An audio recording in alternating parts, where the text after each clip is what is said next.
ਸਾਰੇ ਬੱਚਿਆਂ ਨੂੰ ਮੇਰੇ ਵੱਲੋਂ ਪਿਆਰ ਭਰੀ ਨਮਸਤੇ। ਸੋ ਬੱਚਿਓ, ਅਸੀਂ ਆਪਣਾ ਫਸਟ ਯੂਨਿਟ ਦਾ ਸਿਲੇਬਸ ਖਤਮ ਕਰ ਲਿਆ ਹੈ ਅਤੇ ਪੇਪਰ ਸਾਡੇ ਜਿਹੜੇ ਨੇ ਉਹ ਆ ਗਏ ਹਨ। ਸੋ ਅੱਜ ਅਸੀਂ ਵਿਆਕਰਨ ਦਾ ਜੋ ਵੀ ਅਸੀਂ ਸਿਲੇਬਸ ਕੀਤਾ ਹੈ ਉਸ ਦੀ ਦੁਹਰਾਈ ਕਰਾਂਗੇ। ਸੋ ਵਿਆਕਰਨ ਦੇ ਵਿੱਚ ਸਾਡਾ ਇੱਕ ਪਾਠ ਹੋਇਆ ਹੈ, ਪਾਠ 3 ਲਗਾ ਤੇ ਲਗਾ ਅੱਖਰ, ਤੇ ਉਸ ਤੋਂ ਬਾਅਦ ਹੈ ਗਿਣਤੀ 1 ਤੋਂ ਲੈ ਕੇ 20 ਤੱਕ। ਸੋ ਇਹ ਜਿਹੜਾ ਪਾਠ ਹੈ ਇਸ ਨੂੰ ਤੁਸੀਂ ਕਿਸ ਤਰ੍ਹਾਂ ਪੜ੍ਹਨਾ ਹੈ, ਕਿਸ ਤਰ੍ਹਾਂ ਤੁਸੀਂ ਇਹਨਾਂ ਨੂੰ ਯਾਦ ਕਰਨਾ ਹੈ, ਇਸ ਵਿੱਚ ਦਿੱਤੇ ਹੋਏ ਕੰਮ ਨੂੰ, ਉਸ ਬਾਰੇ ਅਸੀਂ ਗੱਲ ਕਰਾਂਗੇ, ਰਿਵੀਜ਼ਨ ਕਰਾਂਗੇ ਅਸੀਂ। ਸਭ ਤੋਂ ਪਹਿਲਾਂ ਤੁਸੀਂ ਪਾਠ ਲਗਾ ਤੇ ਲਗਾ ਅੱਖਰ ਵਿੱਚ ਦਿੱਤੇ ਗਏ ਲਗਾ ਦੀ ਜਿਹੜੀ ਪਰਿਭਾਸ਼ਾ ਹੈ ਉਸ ਨੂੰ ਧਿਆਨ ਨਾਲ ਪੜ੍ਹਨਾ ਹੈ। ਠੀਕ ਹੈ, ਜਿਵੇਂ ਪੰਜਾਬੀ ਭਾਸ਼ਾ ਨੂੰ ਲਿਖਤੀ ਰੂਪ ਦੇਣ ਲਈ ਗੁਰਮੁਖੀ ਅੱਖਰਾਂ ਦੇ ਨਾਲ ਜਿਹੜੇ ਸ਼ਬਦ ਚਿੰਨ੍ਹਾਂ ਦੀ ਵਰਤੋਂ ਕੀਤੀ ਜਾਂਦੀ ਹੈ ਉਹ ਲਗਾ ਅਖਵਾਉਂਦੇ ਹਨ। ਠੀਕ ਹੈ, ਪੰਜਾਬੀ ਵਿੱਚ ਕੁੱਲ ਕਿੰਨੀਆਂ ਲਗਾ ਹੈ? 10 ਹਨ। ਠੀਕ ਹੈ, ਇਹ ਯਾਦ ਰੱਖਣਾ ਹੈ ਕਿ ਕਿੰਨੀਆਂ ਲਗਾ ਹਨ, ਪਰਿਭਾਸ਼ਾ ਨੂੰ ਯਾਦ ਕਰਨ ਦੀ ਜ਼ਰੂਰਤ ਨਹੀਂ ਹੈ। ਸੋ ਇਸ ਤੋਂ ਬਾਅਦ ਇਹਨਾਂ ਸਾਰੇ ਜਿੰਨੀਆਂ ਵੀ ਲਗਾ ਹਨ ਇਹਨਾਂ ਦੇ ਸਾਰੇ ਚਿੰਨ੍ਹ ਅਤੇ ਇਹਨਾਂ ਦੇ ਨਾਂ, ਇਹਨਾਂ ਨੂੰ ਤੁਸੀਂ ਯਾਦ ਕਰਨਾ ਹੈ। ਮੁਕਤਾ, ਕੰਨਾ, ਸਿਹਾਰੀ, ਬਿਹਾਰੀ, ਔਂਕੜ, ਦੁਲੈਂਕੜ, ਲਾਂ, ਦੁਲਾਵਾਂ, ਹੋੜਾ, ਘਨੌੜਾ। ਠੀਕ ਹੈ, ਇਹ ਸਾਰੀਆਂ ਮਾਤਰਾਵਾਂ ਦੇ ਨਾਂ ਤੁਹਾਨੂੰ ਪਤਾ ਹੋਣੇ ਚਾਹੀਦੇ ਹਨ ਅਤੇ ਇਹਨਾਂ ਦੇ ਚਿੰਨ੍ਹ ਵੀ ਤੁਹਾਨੂੰ ਸਾਰੇ ਯਾਦ ਹੋਣੇ ਚਾਹੀਦੇ ਹਨ ਕਿ ਹੋੜਾ ਹੈ ਅਤੇ ਹੋੜਾ ਦਾ ਕੀ ਚਿੰਨ੍ਹ ਹੁੰਦਾ ਹੈ, ਕਿੱਥੇ ਲੱਗਦਾ ਹੈ। ਠੀਕ ਹੈ, ਸੋ ਇਹ ਹੈ ਸਾਡਾ ਫਸਟ ਪੇਜ 'ਤੇ ਯਾਦ ਕਰਨ ਵਾਲਾ ਕੰਮ ਕਿ ਤੁਸੀਂ ਕਿੰਨੀਆਂ ਲਗਾ ਹਨ ਉਸ ਨੂੰ ਯਾਦ ਕਰਨਾ ਹੈ, ਲਗਾ ਦੇ ਨਾਂ ਯਾਦ ਕਰਨੇ ਹਨ। ਠੀਕ ਹੈ, ਨੈਕਸਟ ਪੇਜ 'ਤੇ ਤੁਹਾਨੂੰ ਸਾਰੀਆਂ ਲਗਾ ਦਿੱਤੀਆਂ ਗਈਆਂ ਹਨ ਅਤੇ ਲਗਾ ਦੇ ਨਾਲ ਨਾਲ ਉਹਨਾਂ ਦੀ ਛੋਟੀ ਛੋਟੀ ਪਰਿਭਾਸ਼ਾ ਵੀ ਦਿੱਤੀ ਗਈ ਕਿ ਉਹ ਕਿਸ ਤਰ੍ਹਾਂ ਲੱਗਦੀ ਹੈ। ਠੀਕ ਹੈ, ਉਹਨੂੰ ਤੁਸੀਂ ਜ਼ਰੂਰ ਯਾਦ ਕਰਨਾ ਹੈ। ਜਿਵੇਂ ਮੁਕਤਾ ਦਾ ਕੋਈ ਚਿੰਨ੍ਹ ਨਹੀਂ ਹੁੰਦਾ ਹੈ। ਠੀਕ ਹੈ, ਕੰਨਾਂ ਦੀ ਵਰਤੋਂ ਜਿਹੜੀ ਹੈ ਉਹ ਸੱਜੇ ਪਾਸੇ ਕੀਤੀ ਜਾਂਦੀ ਹੈ। ਇਹ ਤੁਹਾਨੂੰ ਯਾਦ ਰੱਖਣਾ ਹੈ ਕਿ ਕਿਹੜੇ ਪਾਸੇ ਉਹ ਮਾਤਰਾ ਲੱਗਦੀ ਹੈ, ਸੱਜੇ ਪਾਸੇ ਲੱਗਦੀ ਹੈ ਜਾਂ ਖੱਬੇ ਪਾਸੇ ਲੱਗਦੀ ਹੈ ਜਾਂ ਫਿਰ ਉੱਪਰ ਲੱਗਦੀ ਹੈ ਜਾਂ ਥੱਲੇ ਲੱਗਦੀ ਹੈ। ਬਿਹਾਰੀ ਜਿਵੇਂ ਖੱਬੇ ਪਾਸੇ ਲੱਗਦੀ ਹੈ, ਸਿਹਾਰੀ ਸੱਜੇ ਪਾਸੇ ਲੱਗਦੀ ਹੈ। ਠੀਕ ਹੈ, ਸਿਹਾਰੀ ਸੱਜੇ ਪਾਸੇ ਲੱਗਦੀ ਹੈ ਜਾਂ ਬਿਹਾਰੀ ਖੱਬੇ ਪਾਸੇ ਲੱਗਦੀ, ਇਹ ਤੁਹਾਨੂੰ ਕਨਫਿਊਜ਼ਨ ਨਹੀਂ ਹੋਣੀ ਚਾਹੀਦੀ। ਠੀਕ ਹੈ, ਤੁਸੀਂ ਇਸ ਨੂੰ ਬਹੁਤ ਚੰਗੀ ਤਰ੍ਹਾਂ ਯਾਦ ਕਰਨਾ ਹੈ।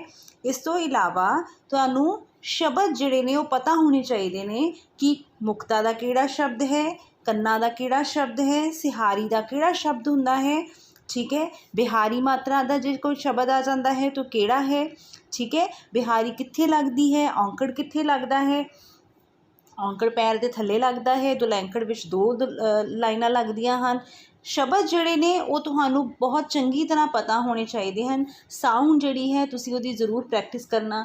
ਠੀਕ ਹੈ, ਕਿ ਜਿਵੇਂ ਤਰਬੂਜ ਹੈ ਤਾਂ ਉਹਦੇ ਵਿੱਚ ਪੁੱਛਿਆ ਜਾ ਸਕਦਾ ਹੈ ਕਿ ਕਿਹੜੀ ਮਾਤਰਾ ਲੱਗੀ ਹੋਈ ਹੈ, ਤੁਹਾਨੂੰ ਪਤਾ ਹੋਣਾ ਚਾਹੀਦਾ ਹੈ ਕਿ ਉਹਦੇ ਵਿੱਚ ਦੁਲੈਂਕੜ ਲੱਗੀ ਹੋਈ ਹੈ। ਠੀਕ ਹੈ, ਸੋ ਇਸ ਤਰ੍ਹਾਂ ਦੇ ਕੁਐਸਚਨ ਜਿਹੜੇ ਨੇ ਉਹ ਤੁਸੀਂ ਯਾਦ ਕਰਨੇ ਨੇ। ਮਤਲਬ ਤੁਹਾਨੂੰ ਲਗਾ ਮਾਤਰਾਵਾਂ ਜਿਹੜੀਆਂ ਹਨ ਉਹਨਾਂ ਦੇ ਨਾਂ, ਉਹਨਾਂ ਦੇ ਚਿੰਨ੍ਹ, ਉਹਨਾਂ ਦਾ ਸਾਊਂਡ ਅਤੇ ਉਹ ਕਿੱਥੇ ਲੱਗਦੀ ਹੈ। ਠੀਕ ਹੈ, ਉਹਨੂੰ ਕਿਸ ਤਰ੍ਹਾਂ ਲਗਾਇਆ ਜਾਂਦਾ ਹੈ, ਉੱਪਰ ਲੱਗਦੀ ਹੈ, ਥੱਲੇ ਲੱਗਦੀ ਹੈ, ਸੱਜੇ ਲੱਗਦੀ ਹੈ, ਖੱਬੇ ਲੱਗਦੀ ਹੈ, ਇਹ ਤੁਸੀਂ ਯਾਦ ਰੱਖਣਾ ਹੈ। ਠੀਕ ਹੈ, ਕਿ ਹੋੜਾ, ਘਨੌੜਾ, ਦੁਲਾਵਾਂ ਕਿਸ ਤਰ੍ਹਾਂ ਲੱਗਦੀਆਂ ਹਨ, ਉਹਨਾਂ ਦੀ ਆਵਾਜ਼ ਕੀ ਹੈ। ਹੋੜਾ ਉੱਪਰ ਲੱਗਦਾ ਹੈ, ਘਨੌੜਾ ਦੇ ਵਿੱਚ ਲਾਈਨ ਆਉਂਦੀ ਹੈ, ਉਹਦੀ ਆਵਾਜ਼ ਜਿਹੜੀ ਹੈ ਉਹ ਔ ਹੋ ਜਾਂਦੀ ਹੈ ਅਤੇ ਉਹਦੇ ਕਿਵੇਂ ਦੇ ਵਰਡ ਬਣਦੇ ਹਨ। ਠੀਕ ਹੈ, ਜਿਵੇਂ ਹਥੌੜਾ ਲਿਖਿਆ ਹੈ ਤੁਹਾਨੂੰ ਸ਼ਬਦ ਆ ਸਕਦਾ ਹੈ ਕਿ ਹਥੌੜਾ ਦੇ ਵਿੱਚ ਕਿਹੜੀ ਮਾਤਰਾ ਲੱਗੀ ਹੈ ਅਤੇ ਤੁਸੀਂ ਕੀ ਦੱਸੋਗੇ? ਘਨੌੜਾ। ਠੀਕ ਹੈ, ਨੈਕਸਟ ਆ ਗਿਆ ਕਿ ਲਗਾ ਅੱਖਰ ਕਿੰਨੇ ਹੁੰਦੇ ਹਨ, ਉਹਦੀ ਵੀ ਤੁਸੀਂ ਪਰਿਭਾਸ਼ਾ ਨੂੰ ਰੀਡ ਜ਼ਰੂਰ ਕਰਨਾ ਹੈ ਲੇਕਿਨ ਯਾਦ ਕਰਨ ਦੀ ਜ਼ਰੂਰਤ ਨਹੀਂ। ਤੁਹਾਨੂੰ ਸਿਰਫ ਇੰਨਾ ਯਾਦ ਰੱਖਣਾ ਹੈ ਕਿ ਕਿੰਨੇ ਲਗਾ ਅੱਖਰ ਹੁੰਦੇ ਹਨ। ਠੀਕ ਹੈ, ਕਿਤੇ ਕਿਹੜੇ ਕਿਹੜੇ ਹੁੰਦੇ ਹਨ। ਬਿੰਦੀ, ਟਿੱਪੀ, ਅੱਧਕ, 3 ਲਗਾ ਅੱਖਰ ਜਿਹੜੇ ਨੇ ਉਹ ਸਾਡੀ ਪੰਜਾਬੀ ਭਾਸ਼ਾ ਦੇ ਹੁੰਦੇ ਹਨ। ਇਹ ਪਰਿਭਾਸ਼ਾ ਤੋਂ ਯਾਦ ਕਰਨ ਦੀ ਜ਼ਰੂਰਤ ਨਹੀਂ, ਪਰ ਇੰਨਾ ਜ਼ਰੂਰ ਤੁਹਾਨੂੰ ਯਾਦ ਰੱਖਣ ਦੀ ਜ਼ਰੂਰਤ ਹੈ। ਠੀਕ ਹੈ, ਅਤੇ ਬਿੰਦੀ, ਟਿੱਪੀ, ਅੱਧਕ ਜਿਹੜੀ ਹੈ ਉਹ ਕਿਹੜੇ ਕਿਹੜੇ ਸ਼ਬਦਾਂ ਨਾਲ ਕਿਵੇਂ ਲੱਗਦੀ ਹੈ। ਠੀਕ ਹੈ, ਤੁਹਾਨੂੰ ਪੁੱਛੇ ਜਾ ਸਕਦੇ ਹਨ ਕਿ ਬਿੰਦੀ ਵਾਲਾ ਸ਼ਬਦ ਦੱਸੋ ਇਹਨਾਂ ਵਿੱਚੋਂ ਕਿਹੜਾ ਹੈ, ਜਾਂ ਫਿਰ ਅੱਧਕ ਵਾਲਾ ਸ਼ਬਦ ਦੱਸੋ ਕਿਹੜਾ ਹੈ। ਠੀਕ ਹੈ, ਸਾਰੇ ਲਗਾ ਅੱਖਰਾਂ, ਬਿੰਦੀ, ਟਿੱਪੀ, ਅੱਧਕ ਨੂੰ ਯਾਦ ਰੱਖਣ ਦੇ ਨਾਲ ਨਾਲ ਤੁਸੀਂ ਨੀਚੇ ਦਿੱਤੀਆਂ ਗਈਆਂ ਯਾਦ ਰੱਖਣਯੋਗ ਗੱਲਾਂ ਨੂੰ ਵੀ ਯਾਦ ਕਰਨਾ ਹੈ। ਕਿ ਸਾਨੂੰ 3 ਯਾਦ ਰੱਖਣਯੋਗ ਗੱਲਾਂ ਦਿੱਤੀਆਂ ਗਈਆਂ ਹਨ ਜਿਨ੍ਹਾਂ ਵਿੱਚੋਂ ਤੁਹਾਨੂੰ ਕੁਐਸਚਨ ਵੀ ਆ ਸਕਦਾ ਹੈ ਅਤੇ ਫਿਲਅਪ ਵੀ ਆ ਸਕਦੇ ਹਨ। ਜਿਵੇਂ ਪਹਿਲਾ ਹੈ ਕਿ ਸ਼ਬਦਾਂ ਨੂੰ ਸਹੀ ਰੂਪ ਦੇਣ ਲਈ ਅੱਖਰਾਂ ਦੇ ਨਾਲ ਲਗਾ ਅਤੇ ਲਗਾ ਅੱਖਰਾਂ ਦੀ ਵਰਤੋਂ ਕੀਤੀ ਜਾਂਦੀ ਹੈ। ਦੂਸਰਾ, ਲਗਾ ਦੀ ਵਰਤੋਂ ਬਿਨਾਂ ਕੋਈ ਵੀ ਸ਼ਬਦ ਸੰਪੂਰਨ ਨਹੀਂ ਬਣ ਸਕਦਾ, ਤੁਹਾਨੂੰ ਫਿਲਅਪ 'ਚ ਆ ਸਕਦਾ ਹੈ। तीसरा, लगा ਅੱਖਰਾਂ ਦੀ ਵਰਤੋਂ ਲਗਾ ਨਾਲ ਹੁੰਦੀ ਹੈ। ਲਗਾ ਅੱਖਰ ਆਪਣੇ ਆਪ ਨਹੀਂ ਲੱਗਦੇ, ਸਿਰਫ ਲਗਾ ਦੇ ਨਾਲ ਹੀ ਲਗਾਏ ਜਾ ਸਕਦੇ ਹਨ। ਠੀਕ ਹੈ, ਇਹਨਾਂ ਨੂੰ ਤੁਸੀਂ ਜ਼ਰੂਰ ਯਾਦ ਕਰਨਾ ਹੈ।